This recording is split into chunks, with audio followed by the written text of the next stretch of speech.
The air hangs thick with the tang of blood and incense, a metallic bite that clings to your throat like a curse. Shouts echo off the stone walls, harsh Latin barks slicing through frantic Hebrew prayers. You press against the cool marble of the inner court, heart hammering as shadows twist in the torchlight. Footsteps thunder closer, iron-shod boots grinding sacred dust into the floor. A scream rips the air, high and raw, from the chamber beyond. Then another. The veil trembles, not from wind, but from the hands that tear it aside. Faces appear in the gap, Roman faces, smeared with sweat and triumph, eyes wide with the greed of men who have stormed gods before. They spill in like floodwater, swords drawn, and the holy place fractures. Women huddle in corners, their white robes stained, whispers turning to wails as rough hands seize arms, drag bodies into the light. One soldier pauses, his gaze locking on a young woman with dark hair unbound, her eyes fierce even in terror. She clutches a ritual bowl, knuckles white, as if it could ward off the end, but it can't. Nothing can. The blade flashes, the world tilts, and in that moment, the heart of a people cracks open, spilling secrets no conqueror was meant to see. What follows is a tale of desecration, drawn from the dust of history. It involves the shattering of sacred vows, the enslavement of the innocent, and violence that echoes through millennia. These events, etched in ancient scrolls, carry a weight that may unsettle. If the shadows grow too dark, step into the light, there's no shame in that. For those who remain, we turn not to revel in the wound, but to trace the machine that carved it, an empire's hunger, a faith's defiance, a silence that still screams. Imagine a world where gods walked among men, or so the victors claimed. But here, in the scorched hills of Judea, one god alone held sway, no statues, no idols, just a presence felt in the wind over olive groves and the hush of desert nights. This was the land of the Hasmoneans, a kingdom forged in rebellion a century before, when a family of priests had risen against foreign kings and reclaimed their temple in Jerusalem. They called it the Second Temple, a gleaming fortress of gold and stone perched on a mount like a crown on God's brow. For 80 years, it stood as heart and shield, drawing pilgrims from distant rivers, binding a scattered people with threads of law and sacrifice. Yet by the summer of that fateful year, cracks spiderwebbed the foundation. Brothers warred for the throne, Hyrcanus, the elder, mild and priestly, backed by Pharisees who dreamed of quiet piety. Aristobulus, the younger, fierce and crowned, allied with Sadducees who gripped power like a sword hilt. Their feud spilled blood from the Jordan's banks to the sea, leaving villages smoldering and alliances frayed. Whispers of Roman shadows lengthened across the east. Rome, that insatiable republic, had eyes on the world like a hawk on mice. Its legions had crushed pirates from the Mediterranean's waves, toppled Mithridates' throne in Pontus, and now hungered for tribute from lands where incense burned sweeter than gold. Enter Pompey, not born to purple robes, but to the dust of Picenum, a rugged corner of Italy where his father scraped nobility from the soil. Gnaeus Pompeius Magnus, Pompey the Great, as his troops would dub him, rose not on patrician wings, but on the wings of war. At 17, he watched his father fall in battle against rebels. At 23, he raised 3 legions from loyal farms, joining Sulla's bloody march on Rome itself. Sulla, the dictator who bathed the city in Marian blood, saw the boy's fire and forged it. Kid, butcher, enemies sneered. For Pompey executed surrendered foes without blink. Sicily cleared, Africa pacified, Spain's Sertorius hunted like a wolf. Triumphs piled like laurels. A teenage general demanding a parade denied to consuls, his name whispered in fear from the Alps to the Euphrates. But glory's price was a soul etched in ambition. Pompey's first marriage, to Antistia, shattered under Sulla's schemes. His second wife died in childbirth, leaving him hollow. Campaigns hardened him, pirates flayed alive, kings beheaded for sport.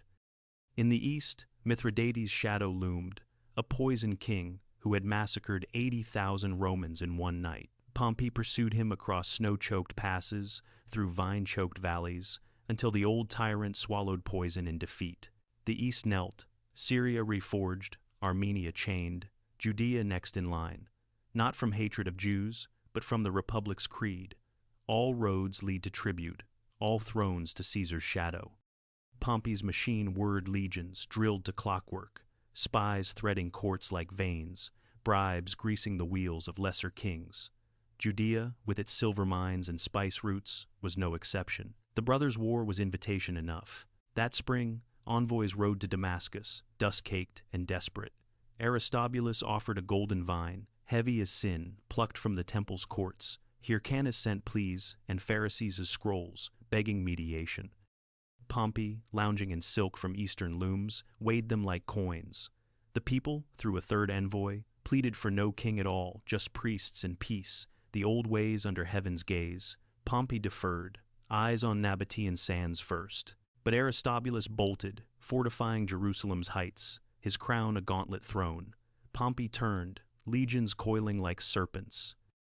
Paranoia flickered in the general's chest, not born, but beaten in. Sulla's purges, Marius's ghosts, the Senate's daggers ever poised. Judea would kneel or bleed, and then the gates slammed shut. The sun baked the valley that summer, turning the Kidron's trickle to cracked mud. Jerusalem sprawled like a lion at rest, lower city of merchant stalls and wine presses, upper heights where the palace gleamed white as bone. But the temple dominated, its courts a labyrinth of colonnades and altars, rising to the sanctuary where only the high priest dared tread once a year. Smoke curled from sacrifices, lambs' bleats mingling with chants, a rhythm older than Rome's founding. Pilgrims thronged the outer gates, baskets heavy with first fruits, voices rising in psalms that mocked empires. In one shadowed cloister, away from the men's clamor, Hannah moved like a whisper. 19 summers had etched her slight frame, dark eyes sharp as flint from a childhood in Galilee's hills. Daughter of a scribe lost to border skirmishes, she had come to the temple at 12, vowed to service not priestess in name, but in the quiet arts. Grinding spices for incense, weaving linens for the veil, tending lamps that burned through nights of prayer. The women of the sanctuary, a sisterhood bound by purity and piety, called her Little Light, for her hands never faltered in the flame's glow. She dreamed of her father's scrolls, stories of Exodus and promised lands, and wondered if the God who parted seas still watched these walls. The air hummed with festival Shavuot's Eve, when harvest songs filled the courts. Hannah carried a basin of oil, steps light on marble worn smooth by generations. Laughter drifted from the outer court, where children chased doves. Elders debated law under sycamores, their beards white as the stones. But tension coiled beneath. Rumors of Roman eagles sighted near Jericho, Aristobulus's banners snapping from the palace ramparts. Hyrcanus's men prowled the alleys, eyes darting like spies. Hannah paused at the veil's edge, its blue and scarlet threads embroidered with cherubim, a barrier to the unseen. Beyond lay the Holy of Holies empty, they said, yet full of Shekinah's weight. She traced a pomegranate motif, whispering a prayer for peace. The city held its breath. Word came at dawn, like a stone skipped across still water. Trumpets blared from the northern walls, Roman trumpets, brazen and foreign. Scouts galloped in, horses lathered, shouting of legions cresting the hills. 12,000 foot, 600 horse, siege engines rumbling like thunder gods. Pompey at their head, scarlet cloak billowing, his face a mask of marble calm. The general had marched from Damascus, bypassing bribes, his path a line drawn in sand. Aristobulus met him at the gates, crown askew, offering surrender's terms. Pompey waved him aside, eyes on the prize. The temple's gold, Judea's tribute, a province to crown his eastern chain. The demand rang out from the valley. Open the gates or face the ram. Aristobulus retreated to the palace, his Sadducean guards bolting the temple's inner doors. Hyrcanus's faction, Pharisees and the timid, urged parley. Pompey favored the elder brother, they whispered, for his milder hand. But the city split. Lower quarters yielded, markets emptying as families fled to cellars. Upper heights barricaded, youths arming with slings and spears. Hannah felt the shift in the air, heavy as storm clouds. Women gathered in the cloisters, faces pale, murmuring psalms of protection. "The Lord is my shepherd," one intoned, voice cracking. Hannah nodded, gripping her basin tighter. The sanctuary was no fortress, its walls thin as faith against iron. Days blurred into siege. Roman towers rose like giants, their shadows swallowing the valley. Catapults hummed, hurling stones that shattered roofs and splintered bones. From the temple terrace, defenders rained arrows, their cries a defiant chorus. But Pompey was patient, his machine relentless, earthworks snaking up the slopes, rams pounding like siege drums. On Sabbaths, when Jewish law stilled hands, the Romans pressed hardest irony's bitter jest. Holiness turned to vulnerability. Smoke choked the courts, the scent of myrrh twisted with char. Supplies dwindled, grain stores emptied, lamps guttered low. Hannah's hands blistered from hauling water, her robes torn from dodging debris. Whispers spread of betrayal, Hyrcanus's men slipping keys to the lower gates, paving Pompey's path. The confrontation came on the eve of the new moon, when stars pricked the bruised sky. A herald's voice boomed up the mount, Pompey's terms etched in Latin steel. Surrender Aristobulus, yield the temple, swear fealty to Rome. From the palace battlements, Aristobulus roared refusal, his voice a lion's snarl. Cheers erupted from the temple faithful Sadducees, priests, the vowed women who saw in him the last Hasmonean flame. Hannah stood among them, pulse racing, as the first ram struck the outer wall. Boom, dust sifted from arches. Boom, cracks spidered stone. The air filled with dust and dread, prayers mingling with pleas. Not the sanctuary, an elder whispered. They wouldn't dare, but they did. The breach came at twilight, the sun bleeding red over Olivet. With a groan like earth's lament, the wall gave way. Roman cohorts poured through, shields locked, swords glinting. Defenders met them in the courts, spears clashing on bronze, bodies tumbling into the ravine below. Blood slicked the flagstones, turning sacred ground to mire. Priests in linen robes fought like cornered wolves, their daggers no match for legionary short swords. Screams rose, a cacophony of the dying. Hannah backed toward the inner veil, bowl shattered at her feet, oil pooling like tears. A centurion Marcus, broad as an oak, face scarred from Mithridatic snows, broke through the line, his blade dripping. His eyes scanned the chaos, landing on the women clustered near the sanctuary. "Secure the virgins," he barked to his men, voice rough as gravel. Not mercy, but calculation. The temple's vowed servants, pure as offerings, fetched high coin in Roman markets, exotics for patrician beds, symbols of conquest to parade in triumphs. Rough hands seized her first. Fingers like iron clamped Hannah's wrist, yanking her from the shadows. She twisted, nails raking flesh, but the soldier laughed, low and cruel. "Feisty one," he grunted, hauling her toward the breach. Sisters wailed around her, dozens, scores, the sanctuary's hidden heart exposed. Some fought, kicking at shins. Others collapsed, robes tearing in the scrum. Marcus oversaw it, his orders crisp. No killing here, the general wanted live prizes. But resistance flared, a priest lunged with a censer chain, cracking a helmet. Swords answered, steel singing through air. Bodies slumped, white linen blooming red. The count mounted. 20, 50, 100 souls spilled for the machine's grind. Yet this was no frenzy of blades. Pompey's legions, drilled to precision, herded the living like sheep to slaughter.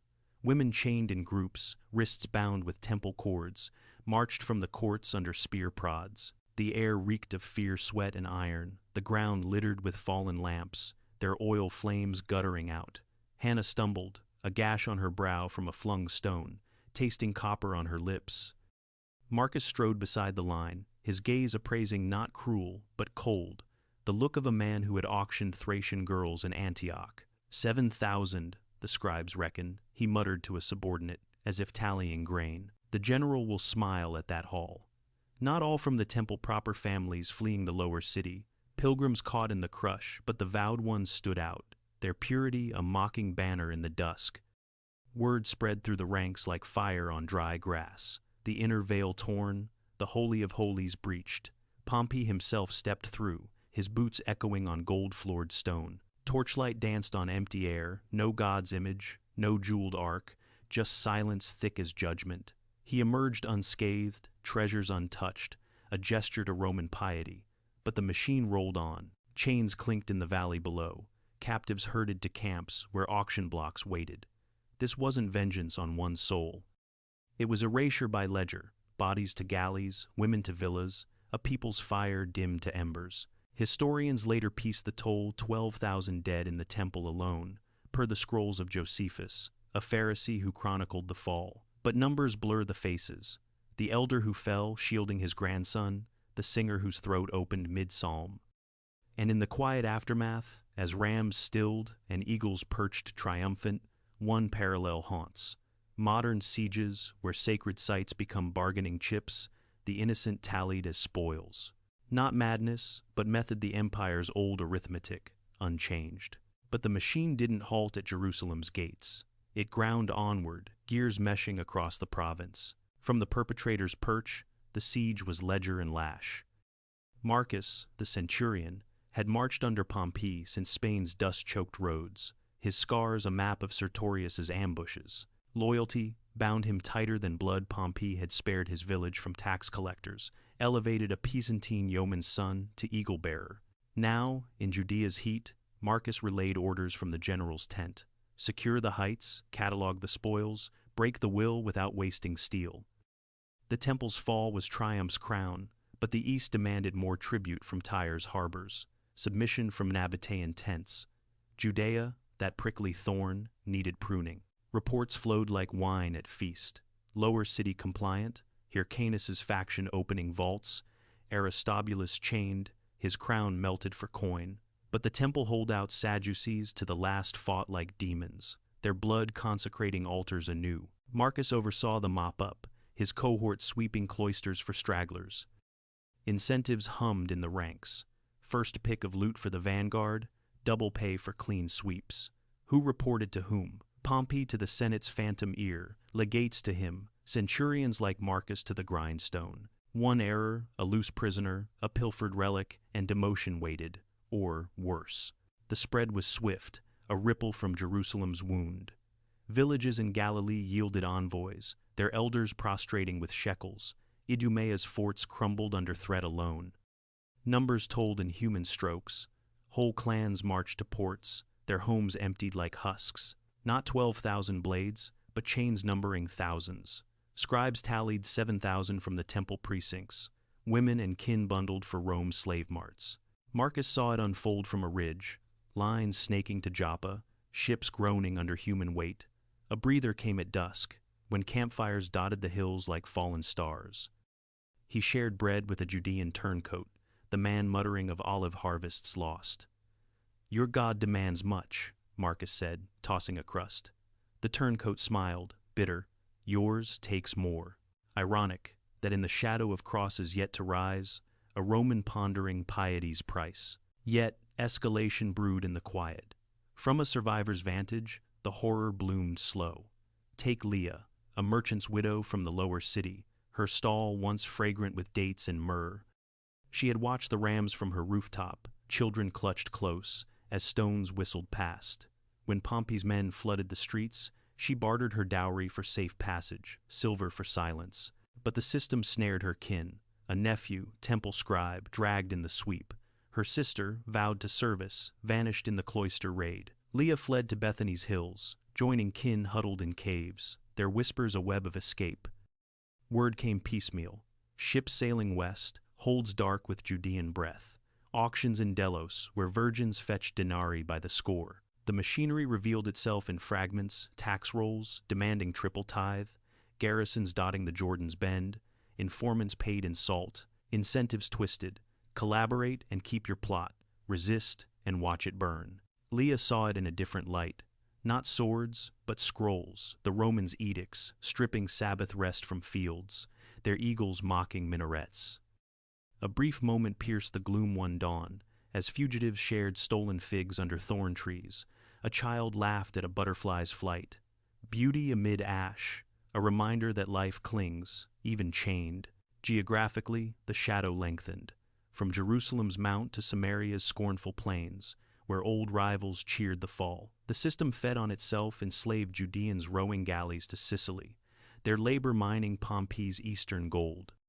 One stark scene etched memory, a coastal raid, where holdouts torched a granary, flames leaping like defiant prayers. Not the same victims, but the machine's echo scribes, farmers, the vowed ground equally fine. But the machine had a flaw, a hairline crack in its bronze heart. Time slowed as the rams fell silent. the valley, a graveyard of broken siege towers and unburied dead. The climax crested not in one storm, but a slow unraveling the moment the sanctuary's veil tore fully, unleashing not just soldiers, but the weight of worlds colliding. Sensory assault peaked, the slap of bare feet on blood-warm stone, the copper reek mingling with spilled libations, the guttural Latin curses clashing against Aramaic pleas, torch smoke stung eyes, shadows writhing like demons unchained. Pompey crossed the threshold, his entourage a phalanx of oiled bronze. The air hummed with otherness, thick, electric, as if the empty room breathed back. No idol met his gaze, no oracle's voice, just void, profound as a god's rebuke. His hand hovered over the ark's phantom place, then withdrew. Respect or calculation? Behind him, the act unfolded in waves. Defenders cornered in the Holy of Holies antechamber, blades flashing in confined fury. Priests slit throats rather than yield, their blood anointing the mercy seat. Women, the last line, pressed against walls, woven with their own hands, linens now shrouds. Soldiers advanced, not with savagery's roar, but efficiency's hush. Grapples on wrists, gags on mouths, the clink of iron sealing fates. The scale dwarfed individuals, courts that held thousands now held the dying's gasp. Implication hung heavier than detail, chains forming lines from altar to gate, the vowed led like lambs to unseen pyres. Hannah's face flashed in the torch glow, defiance cracking as Marcus's hand closed on her shoulder. No gore, but the void after the sanctuary stripped, its silence a scream. The crack came subtle. Pompey's restraint. He ordered no looting of the gold table, no smash of the menorah. Envoys murmured of piety, but whispers spread among captives, a god untouched, a conqueror unnerved. The machine stuttered, legions pulling back from the inner veil, not from mercy, but unease. Overreach's shadow loomed Senate tongues already wagging of eastern excesses.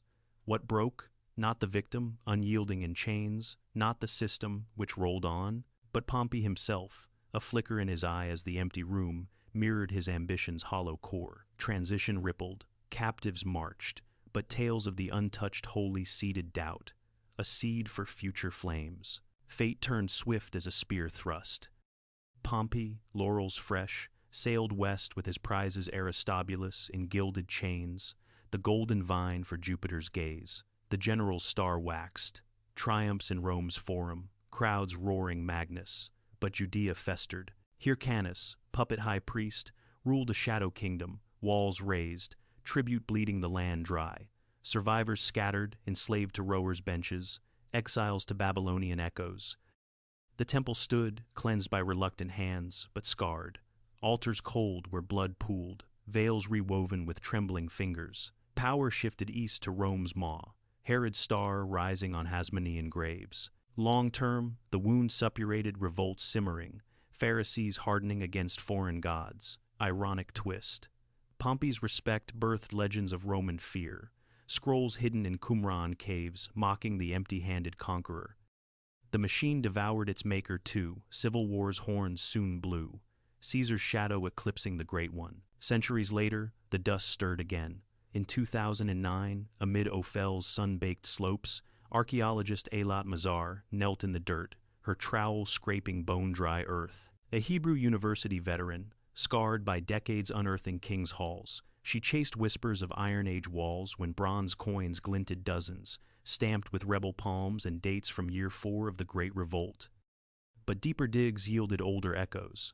Hasmonean pottery shards, a siege ramp's fossilized trace, arrowheads twisted like frozen screams. One chamber, sealed since the first fall, held a ritual bowl, its rim chipped as if dashed in flight echo of Hannah's shattered vessel. Perhaps, Mazar's team mapped the breach, a wall's foundation, intact where rams had gnawed, overlaid with ash layers from 63 BC's fires. No grand palace, but tangible proof the machine's footprint, bolts, and blood mingled in soil. These finds humanize the abstract, a child's toy, baked clay wheel from a cart that never rolled again, a linen fragment, embroidered blue, hinting at veils torn asunder. Mazar, dust-streaked and fierce, pieced the puzzle for headlines and journals, her voice steady. Here, history breathes. Tangible? Yes, the ramp's slope, matching Josephus's lines, coins affirming the siege's span. But human too, she imagined the hands that fired those pots, the feet that fled those walls. Why does it matter now? One parallel grounds it. Sieges where faith's houses become fortresses, innocence the price of power, think Sarajevo's libraries aflame, or Aleppo's minarets toppled. Not preachy, but plain. This teaches that systems built on erasure breed their own ghosts. Resistance flickers not in swords, but stories the empty room that unnerved Pompeii, the chains that forged diasporas strong as steel. Human nature bends under boot, but doesn't break. Power topples when it grasps voids. The universal truth? Sacred spaces endure not in stone, but in the silence they demand we hear. Return to that twilight breach, the veil parting like a wound's first stitch. The stones stand yet, wind-swept on the mount, but changed echoes of chains long rusted, prayers long faded. Hannah's line vanished into salt mines and patrician shadows, but her kind did not. They wove new veils in hidden rooms, minted coins in rebel fires, built synagogues from slave dust in Rome's trans-Tiber slums. They were meant to vanish, these daughters of the sanctuary, fodder for an empire's grind. But they didn't. Their silence seeded scrolls in desert jars, their chains forged freedoms in foreign tongues, and now they're here, with you, because you chose to listen, to let the machines hum, fade, against a people's unbroken song. If this tale stirred something ancient in you, drop a comment below. What sacred line would you defend? Your voice keeps these stories alive.